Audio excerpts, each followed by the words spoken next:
तरफा रहो तोड़ेला दिल कानो, किया नहीं दिल लगैले गे, किया नहीं दिल लगैले गे।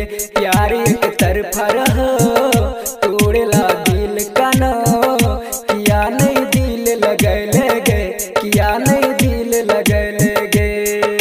गलती की है हमर किछ नहीं बतैले गे, गे गे गे गे गे। प्यार एक तरफा रहो तोड़ेला दिल कानो, किया नहीं दिल लगैले गे, किया नहीं दिल लगैले गे। प्यार एक तरफा, प्यार एक तरफा, प्यार एक तरफा रहो तोड़ेला दिल कानो, किया नहीं दिल लगैले गे, किया नहीं दिल लगैले गे।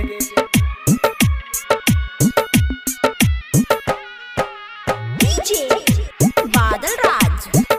प्यार एक तरफा रहो तोड़ेला दिल कानो, किया नहीं दिल लगैले गे। साथी सब पूछैया अखन तोरे बारे में, कहना केकरा हम की बतैगे।